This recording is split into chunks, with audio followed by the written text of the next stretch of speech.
सबुज पनीपरिबा खाइबाकू काहाकू बा भल न लागे। किछि लोक बाजार को जाई पनीपरिबा किणुथिबा बेले किछि लोक निज बाड़ी रे पनीपरिबा लगांती ओ सतेज पनीपरिबा खाइबाकू बहुत भल पांती। किंतु थरे भाबंतु तो जदि एही परिबा भितरु साप बाहरे आपण कौन करिवे। परिबा भितरे साप आपणको कथाटा हुई तो विश्वास हेउ नथिबो। किंतु सोशल मीडिया रे एपरी एक वीडियो भाइराल हेउछि जाहाको देखिबा परे आपणकर ए संदेह दूर होइजिबो।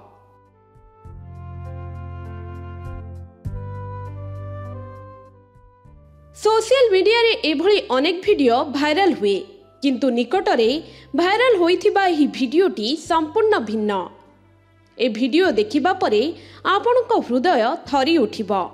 भाइराल होइथिबा वीडियो रे जणे व्यक्ति कोबी तोलिबाकू खेतकू जाइथिले एवं सेठारे एक साप देखिबाकू पाइथिले। कोबी काटिबाकू चेष्टा करिबा समय रे कोबी भितरे साप देखि डरी जाइथिले व्यक्ति। कोबीर पत्र भितरे एक छोट साप लुचि रहिथिला। तेणु भयरे उक्त व्यक्ति जनक सेठारु पलाई जाइथिले। परे स्नेक हेल्पलाइन को खबर देइथिले।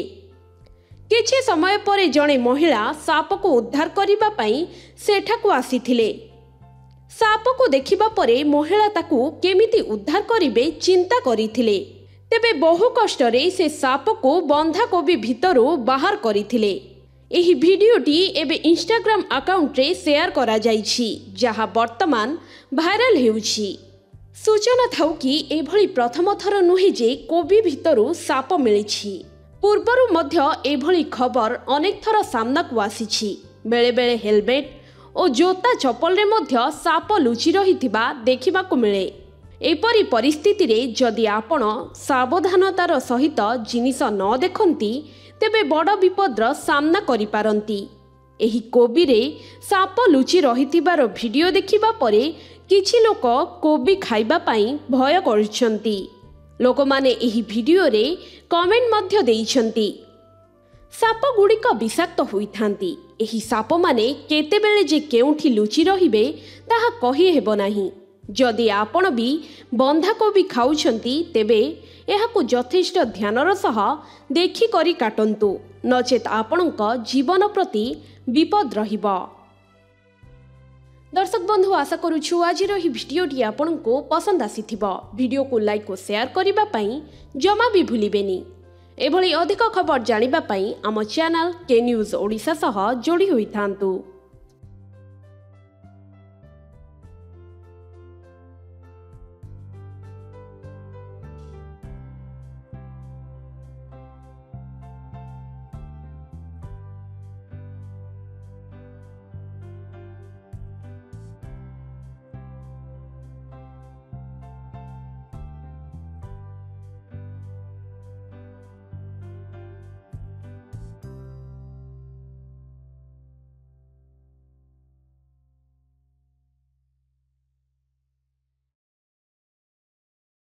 हेलो 10th एग्जामिनीज आपण माने एमटी एक स्कूल खोजुचंती कि जोंठी इंटीग्रेटेड कोचिंग पाई परिबे तेबे टीएससी गुरुकुल जोग दियंतु जा एकेडमिक लर्निंग पार्टनर फिजिक्स वाला सहित अनुमोदित। कॉल 9438782020।